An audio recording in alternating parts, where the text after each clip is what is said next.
makes a startup successful is the people and the dedication, right?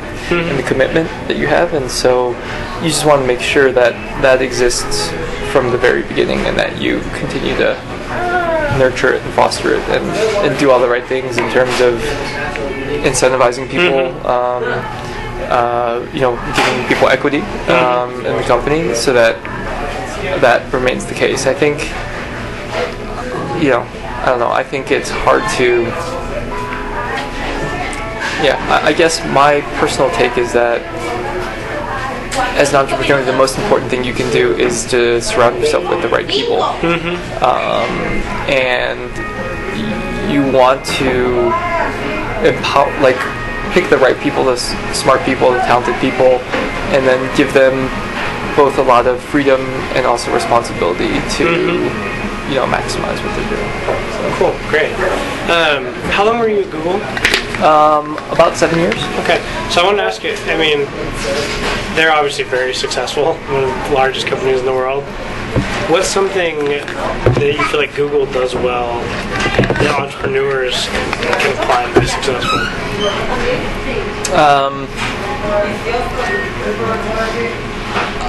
The thing that jumps out to me is a real dedication and focus on the product and the user experience. So, Google talks a lot about the user being first, and honestly the business part of it coming second, like the revenue second. And a lot of people are sort of cynical and don't believe that, but I can tell you that is absolutely the case. When I was there earlier on, and even today, I think, if Google wanted to have 30% or 50% more top-line revenue, there are lots of things they could do almost instantly that would turn on the revenue spigot. But it would probably make for a poor user experience, and in the longer term, it would be harder for them to keep a hold of those users and people, and they would go away potentially. So from the very beginning, I think Larry and Sergey have always treated it as we're trying to do something different, we're trying to provide a great service. And if we do that, sort of the business side will work itself out. It'll work out fine. And we don't need to think about squeezing the last dollar out of every single place. That's not to say that they don't want to optimize the business side of things, because they do. But I think the primary focus is on building a great product that works well for users, as opposed to the primary focus being to make a lot of money, right? And so,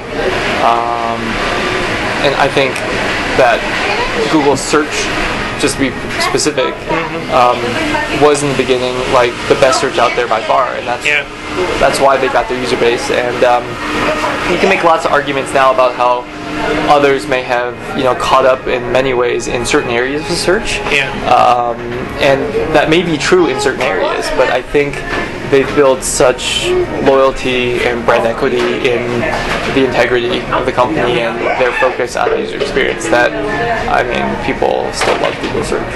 So awesome, very cool. So kind of one of the last questions here. I read up that you did, you were a lawyer and did some IP and patent protection and all that kind of stuff.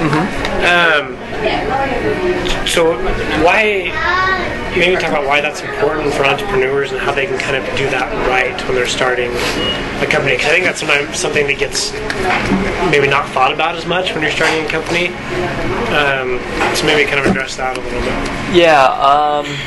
That's a tough one. I would say it's important to, especially if you're a technology company and you are building interesting technology, it's important to protect that, right, with intellectual property, because I think down the road there's a lot of value there, and you want to be able to protect that and claim that which you've invented and things like that.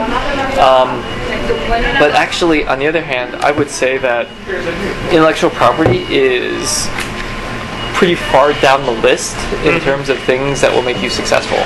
And it's much more important to actually just execute and innovate and build better products, right? And so, I mean, with the patent system in particular, like, you invent something great, that's awesome, you file a patent application, it'll be 4 years before you get a patent issued. And so in the software area, 4 years is like an eternity. Yeah. Right? I mean, you think about the first version of like Android software and hardware was released the end of 2008 internally, so beginning of 2009. So it's been 2 years, and look how far like something like Android has come in two and a half years, right? So 4 years is like forever, and so if you're counting on your intellectual property protection, I think you're fooling yourself. I think you should be aware of it, you should do the right things to protect it, but it's much, much, much more important to build a great product that people use and then continue to make that product better over time. So what kinds of things would you say you should protect, and how do you know if you have something? If it's technology, would you say, just like you did, just execute and do a better job? And if it's